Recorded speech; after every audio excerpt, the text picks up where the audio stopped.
everybody, and welcome to this episode of Firepit Chat with Ben and Joe. I'm Joe, and hey, Ben, how are you? I'm doing well. Glad to be back. Yeah, I am really glad to be here. So, something you said last episode was, we're tackling these tough topics, and you're like, well, why don't we don't talk about our favorite movies? And I was like, maybe we should. I thought that was a great idea. And then in that episode, I think I'd mentioned I talked to you about resources, so I started thinking, well, one of my favorite movies, Les Miserables and Play, is one of my resources. It's one of the resources that I've used throughout my recovery and in my faith and my relationship with God. And I figured we'll throw that out today. We'll see where it goes. Full disclosure, I've never read the book.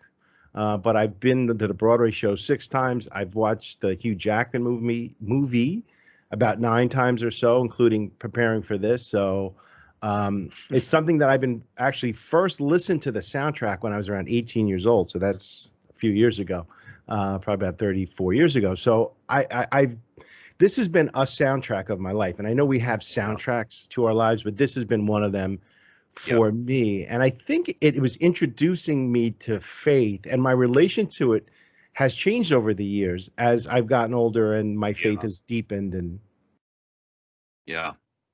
no, that's I have stories like that in my life too, and it's strange how, whether it's biblical stories or just cultural stories, how your, I guess, grasp of what's going on just deepens and seasons as you go through your own experience of your own story. I'm excited to talk about this. I'm probably not as immersed in this as this particular story as you are, but you and I had a date to watch this together, and then I don't know, a pandemic or something happens. So. Absolutely. But I'm excited. Yeah, and I think it's the themes, and like some music, like as you said, I can listen to this for 34 years and hear something different. Probably not going to happen with the song Henry the Eighth.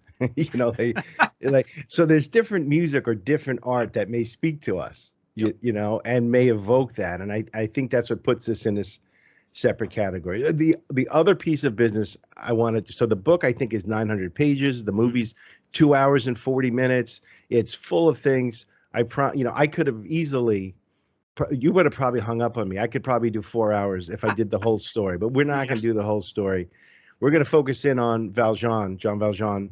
Oh, and spoiler alerts, we are going to talk a lot about the show. So if you haven't seen it, cool. Sorry, you can turn it off now, but can't really do it justice without some spoiler alerts. But we're focused mostly on that relationship, and it's Valjean and his relationship with other characters, but also his growing relationship with God and faith. And so I stole, those of you who have heard Ben before, I've stole one of his techniques, and I think there are six, I'll say steps or six parts of the journey, and for Valjean, but I also know that's true for me, and it may be true, and I'd love to hear your thoughts on that, Ben. It may be true for the human condition.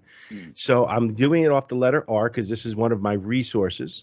And so for me, what I see in the story is the beginning is rejection, and that could be of self or by society, ruination, and in recovery, we call that hitting a bottom, and then reclamation and redemption, right? So, and hopefully, and usually, ruination and reclamation reclamation and redemption follows ruination, hopefully quickly. Usually that's where it's most powerful, and I know that's true in recovery. And then there's this rejuvenation in recovery, call that this pink cloud, where we're just full of the Spirit. We're going out there, and Ben, you've talked about the new Christian, just there's that piece.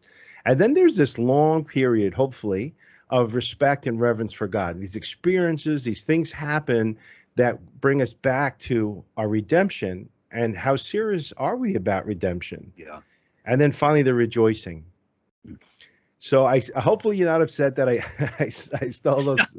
It's great, that technique, but I really like it. So like what I say, flattery, imitation is the sincerest form of flattery. I think his outline is very helpful. Can't wait to talk about it. All right, so we'll jump to the story. Again, we're focusing on Valjean. So begin the story. He was sentenced 5 years. His nephew was starving. He's arrested. At some point, tries to escape. They add 14 years to his sentence. So at the beginning of the story, he's now served his 19 years. He's being paroled, and it's the first time we meet Inspector Javert. Now, the interesting thing about Javert versus Valjean, and they are 180 degrees apart, I think, in everything. Hmm. In terms of, well, actually, not everything. There's a point in the story where we learn about Javert's family, but let's just say in this, where they are at their life now, Javert is law and order, believes in God, he prays to God. And Valjean is a dangerous man who will be on parole forever. Mm. And refers to him as a number 24601, and he's become, in Javert's eyes, so Javert is a God-fearing man, he's righteous, but then he sees Valjean as a number. Yeah. And I think that's really interesting. Even just that, like, what do I, and when I place a label on somebody, whether it's Republican, Democrat, Mm. smart, dumb, whatever that is, can they ever escape that label by what they do? Yeah. You know, one of the things you'll often hear now is that you can't really impose morality on anybody. Morality is a purely kind of standpoint based thing. You have a certain morality because of your standpoint or your experience or your individual choices. There's nothing that can be really universally said to be right or wrong. Stories like this, though, show why that notion can be attractive, but also why it really doesn't work. Because one of the reasons why that notion is attractive is because when you meet a character like Javert, there's this rigid, cold, really kind of hateful, deeply reductionistic approach to morality. A kind of God fearing that, like you're saying, allows you to label and dismiss and just disdain other people, lock them into a category of the hateful other, it's not at all obvious how there could ever be escape from that. And you don't really see Javert ever soften his stance toward Valjean. So that, when you encounter that kind of morality, that kind of quote unquote God fearing, you can understand why people are like, who gave you the right to impose your stricture, people that are hurting and broken and so on. But on the other hand, it's interesting how these stories like Les Mis actually so deeply probe the fact that there really is such a thing as objective goodness. Like you never have to wonder in this story about whether certain characters and the way they relate to the world are moving toward goodness or moving towards actually a kind of horrific evil. There's this deep morality in the story, and you're kind of cheering for Valjean to move toward the good, to move toward redemption and to become fully human. And you're sort of seeing the withering of the humanity of Javert as he just becomes more and more hateful and bitter and just kind of lost in his own righteousness, if I can put it that way. So Right. yeah, God is at I the think center there. In his mind, God is at the center and he's serving God. right. But is he serving God or serving himself or his belief of God? And that's exactly like but that's why the question of morality, I just think, is so interesting as it kind of plays out in these stories. There's no question, without any standards of goodness and evil, this story wouldn't even make sense. But you can just see how this kind of goodness, this self-focused, self-absorbed, kind of self-generated quote unquote goodness that Javert has, is actually diabolical. And as you were saying, to get back to your point, it doesn't leave any room whatsoever for redemption or hope or change or progress in Valjean. It's just like punishment and condemnation. That's all that can emerge from that way of thinking. Right. So we look at rejection. So Valjean is rejected by society, himself, and he paid his price, right? He stole a loaf of bread, whether it was altruistic or not. It doesn't, the story is, but he paid his price. He did his 19 years and he goes to try to find work, and there's the rejection by society. No one will give him a job. He's a convict. He's on parole forever. And so he's now out of custody. He's technically a free man, and can't eat, can't sleep. Mm. And in the film, the bishop finds him alone in the dark at night in the cold, sleeping. And I thought that was important, an important visual. And, the bishop, came to him, saw him suffering, came to Yeah. him, brings him to his home, and he feeds them, and he is completely just disheveled, and he's hungry, and he's scarfing the food down, and as they're going to bed, and the bishop prays over him and calls him a friend, and as they go to bed, he notices some of the silver being put into the cupboard there, and so everybody's asleep. He steals the silver. He cannot. He goes back to. I don't even know that he goes back to what he Mm. was. He's almost from that rejection pushed, and ruination comes. Yeah. Because there's no way. He believes there's no way out, and so he Yes. steals the silver, and then the French police, using some form of 1700s stop and frisk or something, capture him and bring him back to the bishop. And they just say to the bishop, all we need to do, he stole your silver. We know he stole. All you need to do is sign this. He'll go back to prison forever. Yeah. Huge part of the film. The bishop sees a couple pieces on the table. He said, no. He says, my friend, you forgot these other pieces too. And Mm. he then hands him the 2 candlesticks and another piece of silver. Mm. And so he then goes and sends the police away. And for me, that's the, recovery, call that a bottom. Yeah. And I know that in my life, when I reached that point where I felt so low, I don't know that I couldn't in my mind fathom another word, another breath, another Yeah. heartbeat. I know that sounds dramatic, but it is dramatic for Yeah. someone who's had that experience. It's life altering, hopefully. Yes. And I've now reached the bottom. So here he's stolen, and the man he's stolen from protects him Yeah. and gives him more silver Yeah. of what he stole. It's an amazing piece of, and to me, it's an example of the grace and mercy of God. Yeah. There's an interesting parallel to this in one of the Apostle Paul's letters, where he basically says, when it comes to us, and he uses the word sinners. I think that word really, at least in some versions of the story, the fact that there's even a bishop involved, there is kind of like explicitly Christian symbolism, in the story, and so the idea of sin as not just that our crimes are against society, but we're sinners in the sight of God. And Paul basically says, when it comes to us sinners, you can hit people with God's law, his requirements, his strict justice, and all you're going to do is you're only going to provoke more sin. It's the goodness of God that leads you to repentance. It's grace that enables change. And I mean, there's a whole conversation to be had about, how this even works on a societal level, because it's pretty clear, another lifetime in prison isn't going to change Valjean. If he's just met with justice, the kind of thing that Javert would want to mete out, he is literally beyond hope. He will go. You may as well just lock him in a room until he dies, because that's the only thing you can do with this character, right? He's just one of those evil people. And when he hits rock bottom, that's when you just lock him up and throw away the key. Like that's raw justice. That actually is not how God is.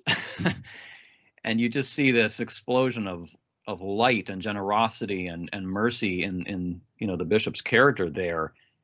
And of course, as you're unpack to it, that's really where suddenly there's a possibility of a whole different kind of person emerging. Right, and as this story shows, and what happens from this simple act, right? So for someone Mhm. who recovery could be that's something happened. It could be for someone who finds Christ. That simple act, that simple moment of ruination, Yeah. hopefully followed quickly by reclamation and or redemption. What springs forward from that? I'll be bold here, because this isn't my field here, but what comes to me is this creation that Mm. comes from this ruination, from Mm. this bottom, from Mm. that deep moment, is so much life and creation. And that's what one of the Mm. things I like about this story is, and we see Valjean go forward, is so much life where in God didn't give up on this person, and then this person embraced God. How much life and creation came from that moment?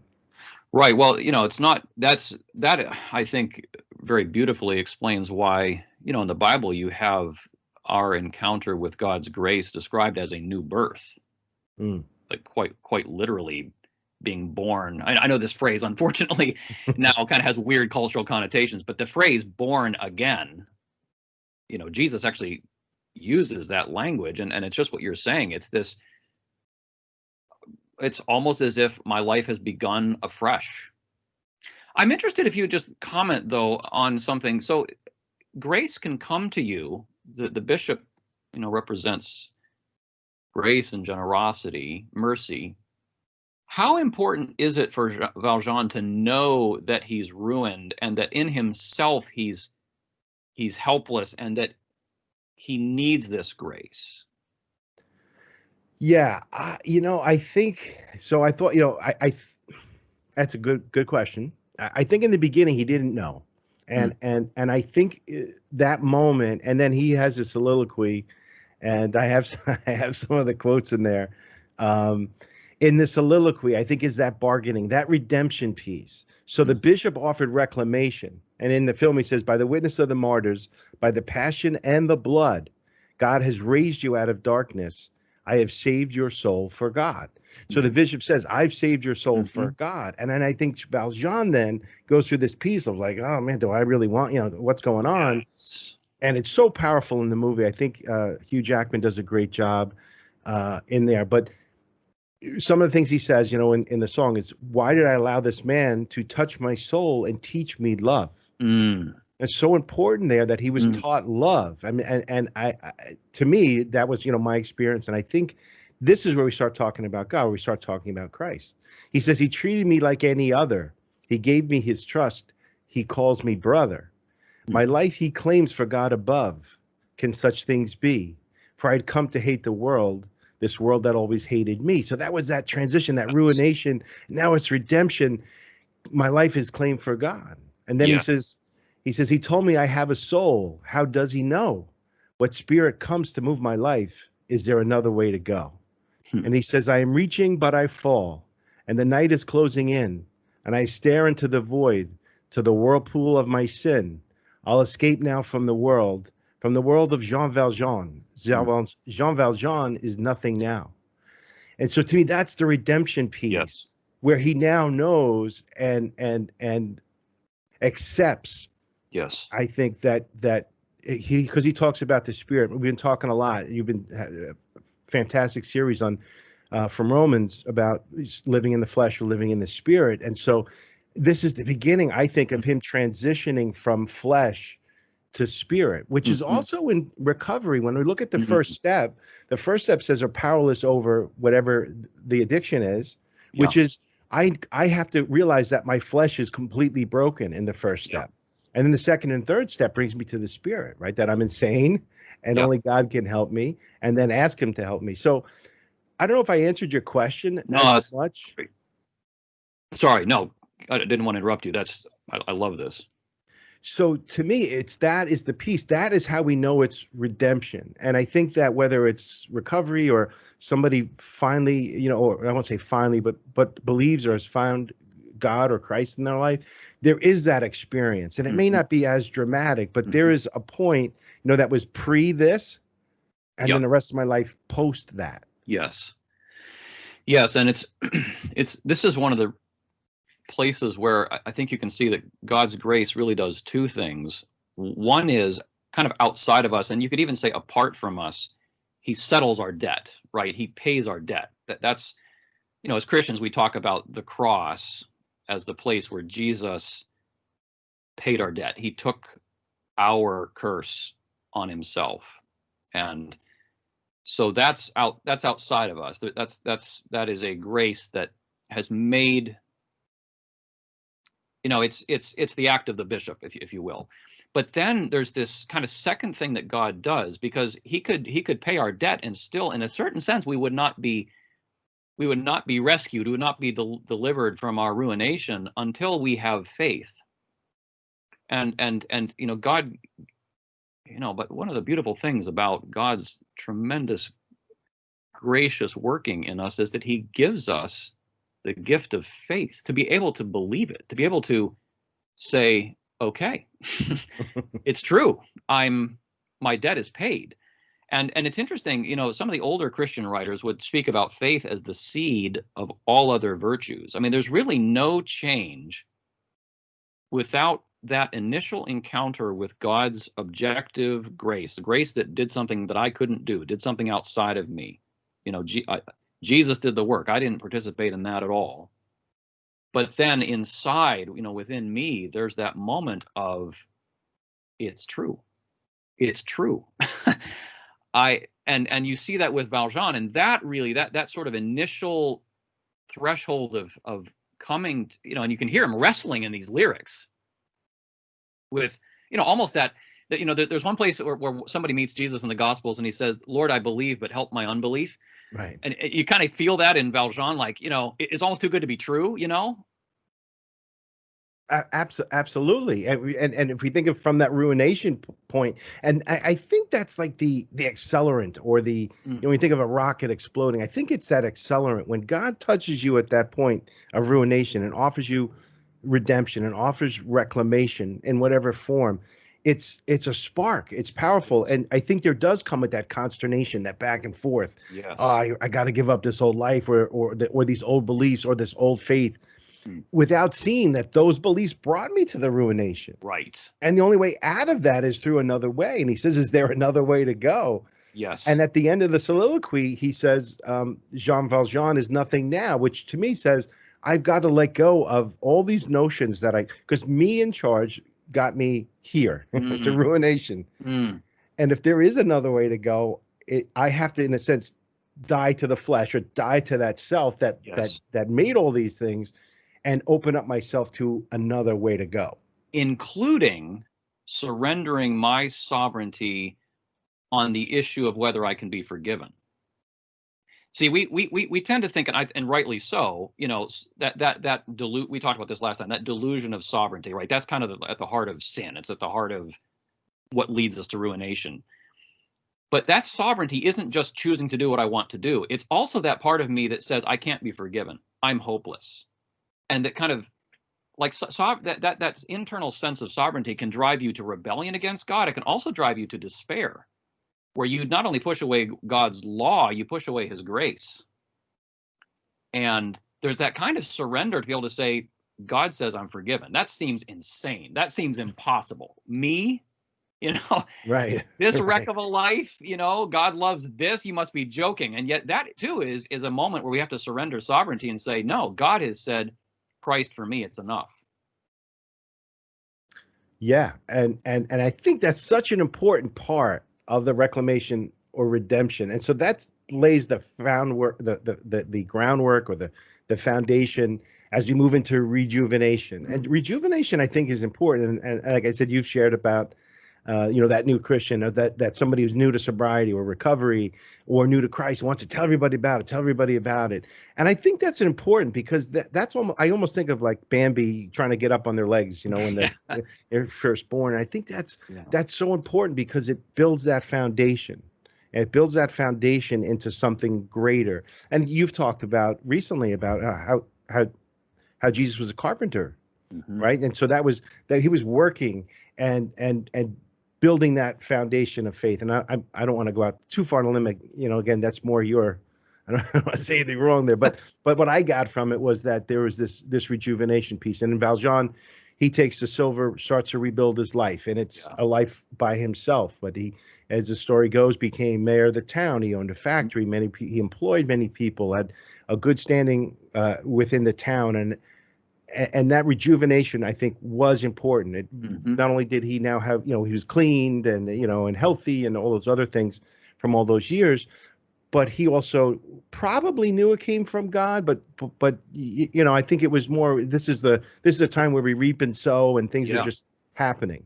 Yeah. Yeah, and I don't want to jump ahead already to maybe the next piece, but I think you see this kind of long period. It's you know, as you put it, rejuvenation and rebuilding, and a new life is taking form for Valjean. We know, though, as the story unfolds, that that doesn't mean the lessons of faith are over. That it's not all just clear, straight sailing. There very often is, when, especially if someone, I don't know that people who grow up, let's say, in faith, grow up, you know, believing in God, and knowing that God is their father, maybe have quite such a dramatic experience of this. But for many people for whom there is a real dramatic rock bottom moment, and then God brings them to himself, and they experience grace, and their life begins to rebuild, there is a kind of maybe initial euphoria, but that also tends to produce a kind of strong, steady, fervent, you know, all in, you know, living with God for a time. But then it's interesting how eventually there come the storms, there come the challenges, where now God is taking this young plant of faith, as it were, and he starts to cultivate it and strengthen it, to be the kind of, you know, to be the kind of tree or the kind of vine that can withstand storms and blight, and, you know, the hard things. And so, yeah, I mean, there's this rejuvenation, and thank God for that early joy.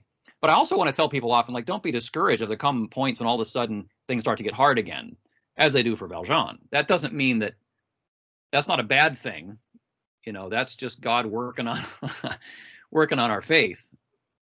Absolutely. And I was a little hesitant about rejuvenation because it may imply joy.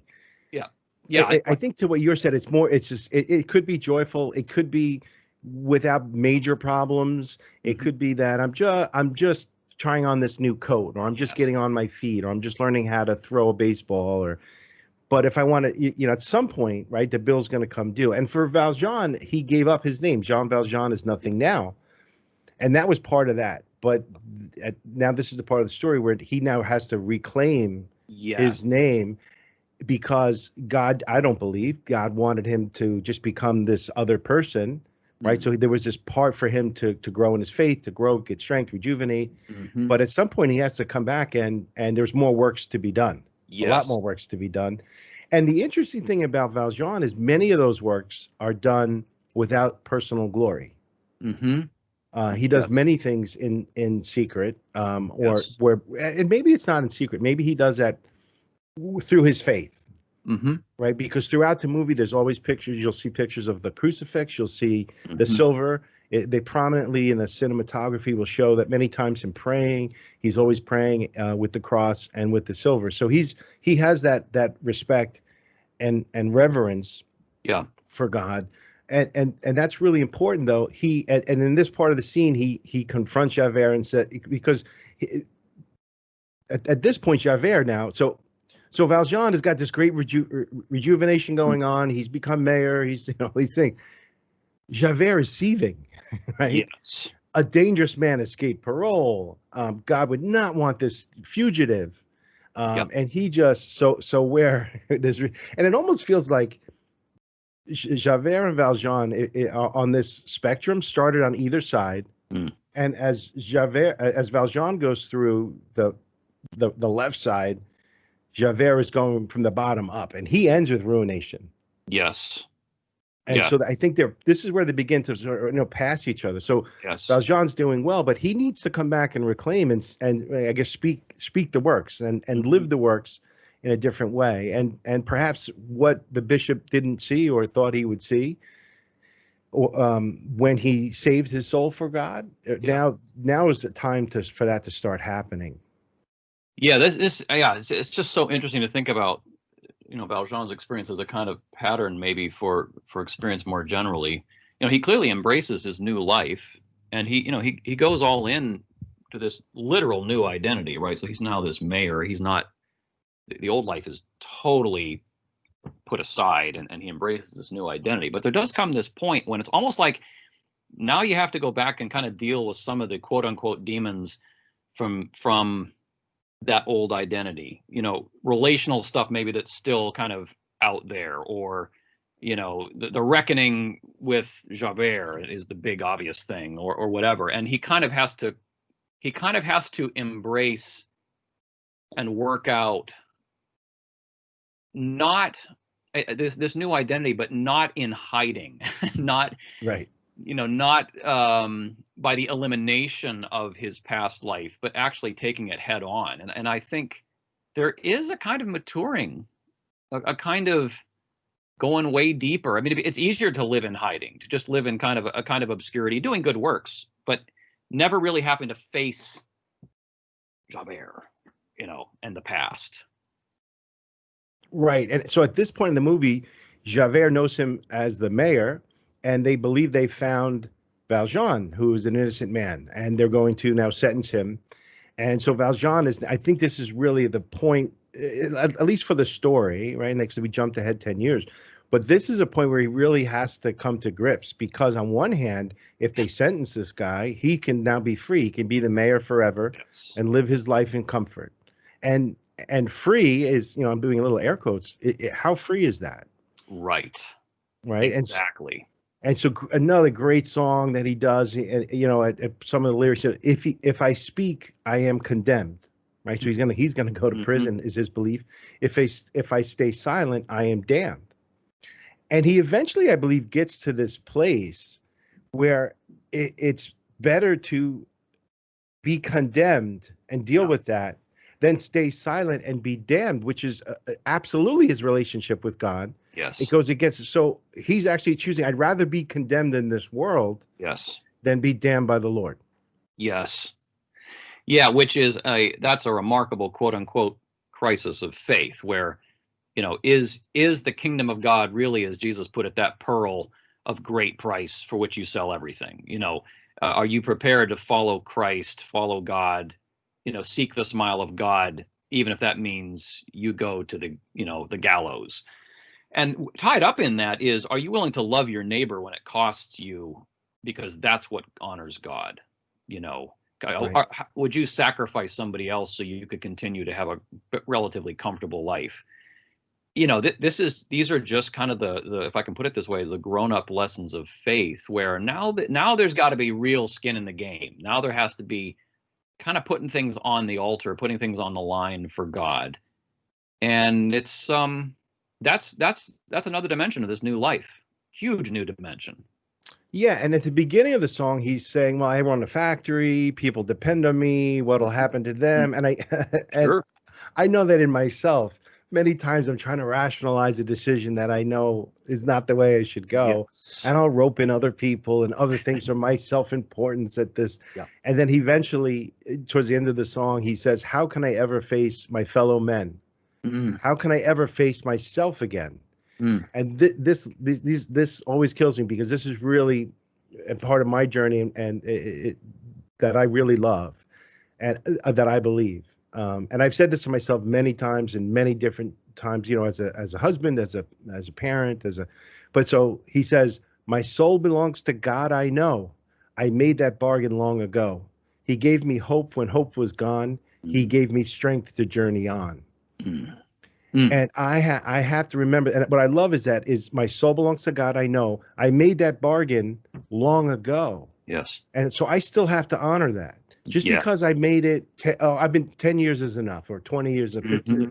No, I made that bargain long ago, and that bargain still exists. And it was a bargain because I got way more Yes. from that. It really, truly was a bargain. And then he gave me hope when hope was gone. He gave me strength to journey on. And that was the impetus, that power for him to Mm, then jump into this potential condemnation, yeah. but because that was the right thing, because that was what he believed God wanted him to do. Yes. It's interesting in light of that how the Bible talks about our relationship with God in terms of a covenant. You know, and it's kind of what he's talking about there. Like, I'm covenanted to God. That bargain, that that moment where it's kind of like, there's a sense in which it parallels marriage, right? Like, um who knows when you get married all the ways that your commitment and faithfulness will be tested. But it you don't the fact that you've been married 30 years, let's say, doesn't mean you're any less covenanted, right? It's not like Right. this is winding down. No whole pass. Right, right. So, and that's what he's saying here too, is like, that a stake was put in the ground, however many 10 years ago. And that is always kind of my lodestar out here. And I think that speaks to the depth of the ruination, or the depth of the Yes. bottom, or the depth, because that was so deep or so painful or so whatever it was, profound, that what gives that meaning. Yes. That gives that meaning, because I need to. So in recovery, we say we got to keep it green. Remember what it was like the day you came in, the way you did that. And so I think it speaks to the depth of that, and realizing, man, if I want to keep what I have, it's not enough that I've done it for 10 years. I can take a break now, or I could skip this one. And we all do. We're human. But it's that ideal of we trying to attain that and keep that in our mind. It's just, I made that bargain, and I've got to keep it. Yep. And the reason that doesn't become crushingly burdensome is because when we fall, look, we began with grace. We're still living out of grace. You never put grace in the rearview mirror, like, well, God gave me grace back then, but now it's all on me. No, it's all on me, as I can, only in the sense that I still have, I'm a child of God, and I'm called to live like it, but I can only do that because I'm a child of God, right? I can only live out of grace because grace is always still with me. The God who forgave me forgives me still. So you never are like, grace got me in, but my own kind of iron will and integrity keeps me in. No, grace is always the foundation. I think that's really crucial. Yeah, absolutely. Absolutely. I definitely agree with that. It's crucial, because the fuel of this comes from, I think, my remembrance of the ruination and how it felt. Mm-hmm. Right. And so my remembrance of that fuels it. And then the resulting time since then can't argue with how it's done, how things have played out in my life. Yes. It's all grace. All of it. From that first moment of, pulling me out of ruination to where I'm standing today, it's all grace. What I also notice here is, so Valjean's wrestling with this, and his prayers are about, my soul belongs to God. How could I face my fellow? It's really an internal peace, where Javert on the other side is saying, I've got to arrest this man. It's more external. Yes. So his belief is God wants him to do something to somebody to bring justice. Yes. Where Valjean is saying, I need to do something inside and honor and praise God. Yes. That, I think, really is what distinguishes those two different kinds of, righteousness or morality we started with. Is if if my way of thinking about evil is that it's out there, there's actually something really, almost, I could say, diabolically wrong with my heart. I think a real understanding of sin, a real understanding of evil in the world. What's that letter to the editor somebody once wrote? I think it was at G.K. Chesterton wrote a letter to the editor one time. There was a question that had been written in the paper, what's wrong with the world? And he wrote just a one-line letter to the editor. Dear sir, I am. Like, I'm what's wrong with the world. And, if you don't kind of start there, I don't know if you have any real grasp of even what's going on. Right. Right. And and especially now in the last few months, I think a lot of us, myself included, maybe mostly myself, and that I can speak for anyway, is I'm looking for that potential external thing to make this seem right. And I keep coming back. That's why I love. This is why it's one of my resources. I keep coming back. My soul belongs to God. I know I made that bargain long ago. So it's okay, God, what do you want me to do? And it's just so confusing. And there's just so many different voices. And I'd have to be careful not to label someone as a Javert or something. Yeah. But that's what this speaks to. This reminds me that I need to go inside. I need to resource inside and build up my inside. So maybe I'll turn off CNN or MSNBC or Fox, or I'll turn off Twitter, or I'll turn off Facebook, and seek some media that speaks to me inside, that gives me that strength inside, that helps me on this journey and helps me fulfill my end of that bargain. Well, and what's interesting, what you see is Valjean embraces that kind of inward ongoing cleansing. Is he becomes a person whose life blesses others. Whereas Javert, it's interesting for all of his, like, I'm on the side of society. I'm going to be the law and order guy. I'm going to, like, crush the evil. He actually loses all ability to do any good to anybody. Like he just Right. spirals into a kind of utter moral destruction and finally suicide because he can't do good with that mindset. It's a crazy paradox, It absolutely is. Even and then the worst thing that could happen is that Valjean, who could have killed him, which he would have preferred, Yes. sets him free. Yes. Yes. Shows the very grace that he received. Right? How could this evil person, right? And so Javert had a moment that could have been his ruination, Yes. followed by reclamation, but he had ruination and there wasn't reclamation because he didn't choose it. Well, and he didn't see any need for it, right? I Right. mean, astonishingly, to be at a place where you're so full of your own rightness that you actually don't see a need for grace. I mean, in a certain sense, you could say that's the ultimate road to damnation is I don't need grace. Right. I am the law, and the law is not mocked. Yes. He goes, I'll spit his pity back right back in his face. Yes. Yes.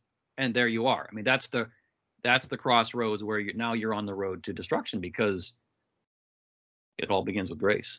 Yeah, he says it is either Valjean or Javert. So that's where I think he's going the wrong way in the Yep. spectrum. He's going from the bottom up, and it ends Yep. with his ruination. And it would be as if Valjean, when the bishop said, "I gave you this, so you forgot these pieces," if he then turned around and said, "No, you didn't, old man, you're crazy," Right. it would be like that. But he Right. was in that different. He was beaten, right? He was at a moment Yes. where his soul was open Yep. from Yep. that. And Javert just never reaches that and then ends up with the suicide.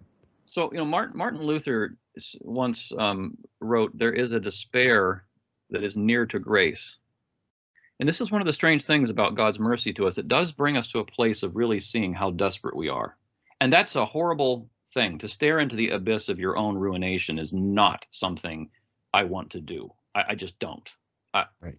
I could almost go so far as to say I would do almost anything to avoid seeing how beyond help in myself I actually am. How just how dark it can be when you look in within. And yet there is a very real sense in which if that does not lead you to despair, but leads you to cry for mercy, to realize I desperately need to be saved, then that despair is a part of God's grace at work. And that's why talking about sin is not ultimately negative. It's negative if it leads you away from Jesus. It's negative if it leads you to run away from help and just try harder or despair and die. But it's not negative if it is the thing that finally prepares you to say, save me, just save me. Yeah, and in recovery, we've talked over the years about this concept. We don't know why somebody hits that ruination and has that reclamation and redemption and is able to keep it, and other people either never get that in their life and never read that, or have it for a short time, and it Yep. burns out. Yep. And in the addiction world, that usually ends up many times, unfortunately, over the last years that I've been in, ODs or suicides Mhm. and similar to Javert, and we just that's why it feels the grasp sometimes of that seems tenuous, I know. but then I can turn and just go back, and that's why I love that line. My Yep. soul belongs to God. I made that covenant, as you Yep. said, and so that covenant is always going to be there if and Yep. when I seek it. So it Yep. doesn't have to be. That's right. It is tenuous in the flesh, but Right. it's rock solid in the spirit. Right. I don't even have the ability to keep my faith strong. Like I just need God across the board. And he promises there is nothing no need I bring to him he will not meet. Ever. Right. So Valjean tells Javert, and he's back on the lam, and now start a lot of his faith with works. So Fantine, and we're not going to get into that. Like I said, it's a multi-100-page book and a long movie. we're focusing really in on Valjean. I knew I was going to mess that up. Yeah, It's saying I know, it all the Javert time. Valjean, I know. Yeah. So we're focusing on Valjean and some of the parallels to perhaps journeys for people in life. Again, this is one of my resources there. Mm, So he helps Fantine as she's dying. He adopts Cosette, Fantine's daughter, and takes her as his own. He then raises her and continues his life, and he's on the lam, and Cosette, and now Cosette meets Marius, and Marius is part of a group of college students, and they're plotting a revolution. So if you do watch the movie, or you know the book, or if you know the story, we're just going to gloss over that a little bit. But I think the important thing, and for me, this speaks to me, as a father, mm, is as he's raising Cosette, he wants to protect and care for her, and mm. he promised Fantine on his deathbed that he would take care of Yeah. her daughter for her. And so he's very much concerned about her care. And so she meets Marius. I could see the rumblings in him at first as a dad. How could someone take my daughter? Yeah. And what is going on there? And then not liking Marius and not trusting Yep. Marius. And so I go through all of that. The interesting thing is, and he finds out prior to the big battle that Cosette and Marius are in love. And so here's a point of selflessness on his part. He goes to the barricade, and his mission there is to protect Marius, because Yeah. he's beginning to accept, I think, his death and the Yes. fact that she was never his. He says in one song, she was Yes. never mine. Yes. Okay, so he's saying, I'm here to protect Marius for their future, and Hmm. he puts himself in the middle of the battle. And Mm. really great song that he Oh, sings is called "Bring Him Home," yes. and it's a prayer to God before the battle. And he says, "Bring him peace." He's talking about Marius. "Bring him peace. Bring him joy. He is young. He is only a boy. You can take, you can give. Let him be, let him live. Mm, If I die, let me die, but let him live." mm. And so as a father, as my children are getting older, I'm beginning myself to go through that journey that says, Yeah. okay, my kids are going to go on, most likely going to go on after I'm here.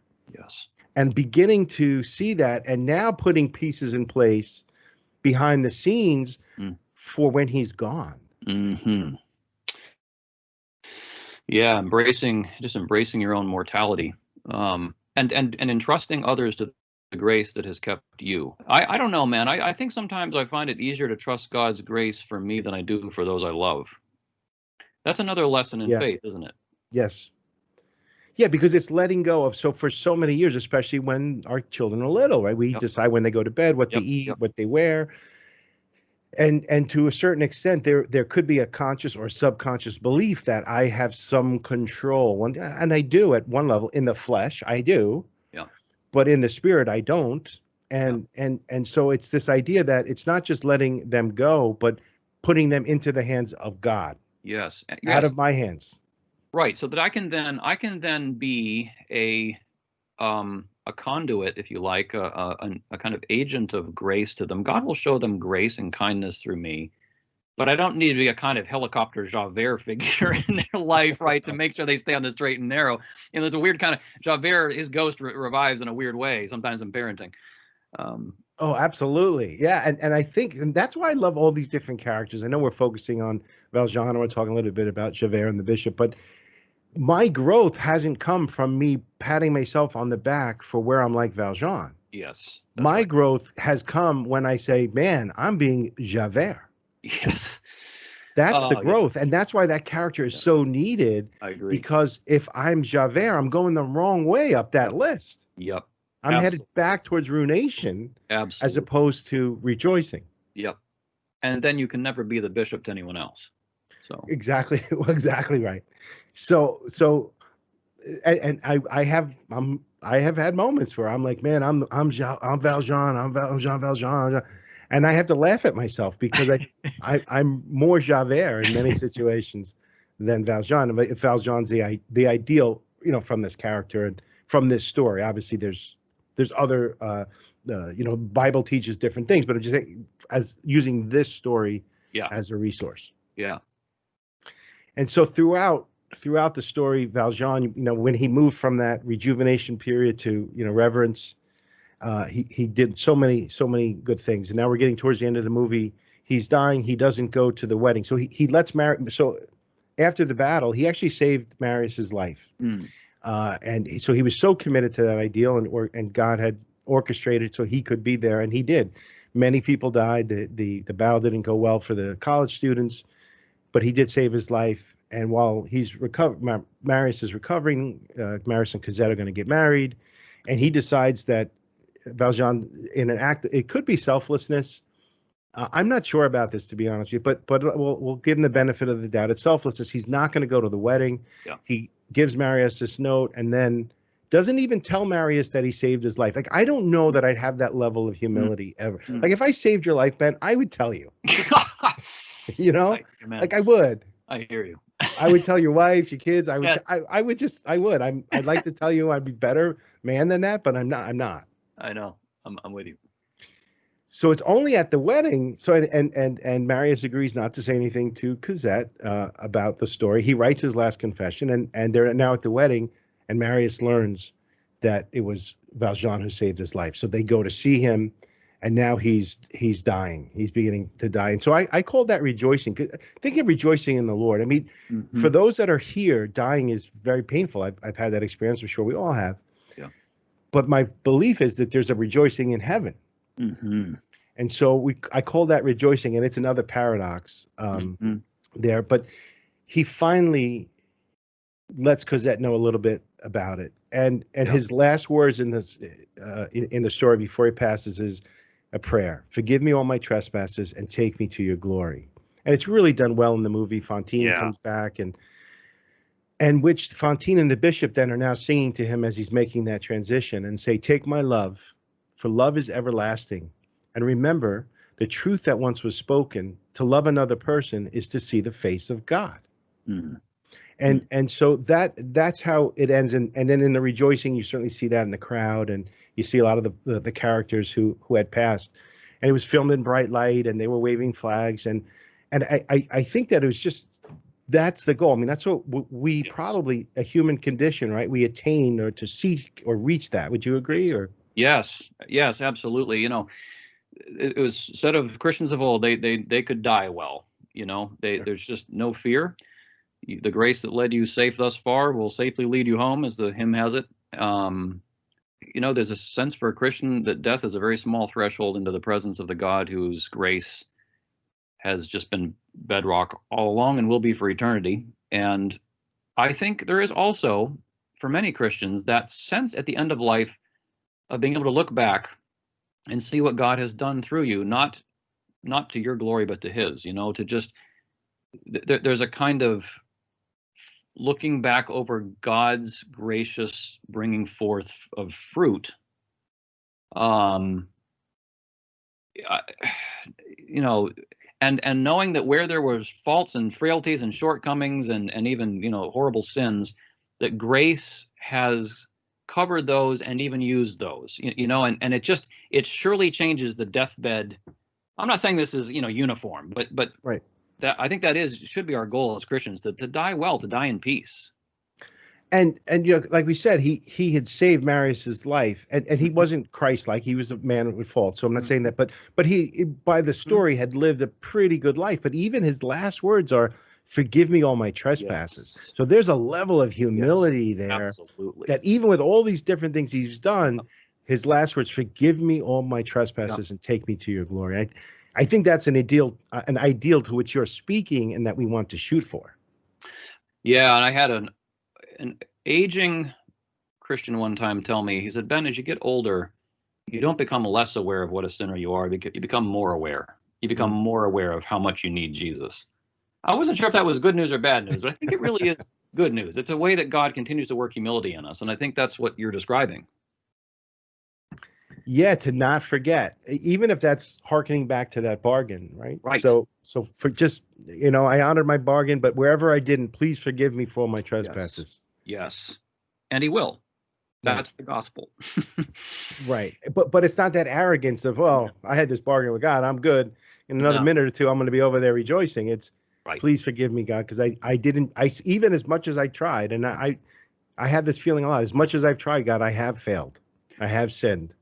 I wonder, I wonder in light of that if Christian joy, this side of glory, is ever anything but bittersweet. Mm. We celebrate a resurrection for which the Son of God died. There's just that my sin, laid on him. There's always a kind of bitterness in that, and yet he took it, he bore it, he exhausted it, he rose again. So it's always joy in the end. But yeah, there's that. It sure is not boastful humanity just kind of like, raising itself up out of the rock. It's, God reached down and pulled me out of the mire. Right. And that mire was mostly self-inflicted. Right. Yes. That's important for me to remember, because when I do get righteous or pious or high and mighty, and that's going back to that ruination moment, I can keep that green and go, man, I really did a lousy job. Amen. I did a lousy job without God or seeking God, and the grace of God is to allow me to have done that too, right? That's right. That's exactly right. Amen. Yeah. So, this was something we knew is a little different take on things, and there are a lot of nuances to the story. And if you're a Mm, big fan of it, there's a lot more between Javert and Valjean. What I like about the play and the movie is I get different things and see different parts yeah. of the story, but I see different parts of myself Yes. within the story. And I know for me that temptation is to see the Javert in me, and Hmm. that's where I grow. So if I want to really be forgiven my trespasses, where am I law and order? Where am I? This is unacceptable. And there are things that are unacceptable. I'm Hmm. not, but I'm talking more of that this internal thing. And Yes. there's a lot of a lot of stress and strife going on in the world today. And this movie might be a resource for somebody else. It's again one of my major ones, and I really thank you for putting that seed in my head last week. Well, this story, I mean, I think this is a fantastic story for our times, and I just love what you've done with it here. And, so great work. This has been helpful to me in a lot of ways. Yeah, so thank you. And so we're going to be on hiatus for a couple of weeks. We'll be back with some more topics, but we thought we'd leave you with a little longer episode to hold you over for the next couple of weeks. Um, Again, this is just something that Ben and I like to do. We'd like to share it with you, anybody out there. If there's something that resonates or something you like, and you would feel motivated to share with other people, we're totally okay with that. We'd like that, and I thank you for your time and for listening. If you're a Les Miserables fan, I try not to be too fanboy today. I may have crossed the line a little bit, but Ben, thank you for your insights. Pleasure. This was a lot of fun for me. So hopefully it was fun for everybody else. Ben, take care. We'll see you in a couple of weeks. Looking forward to it, Joe. Take care. Bye-bye.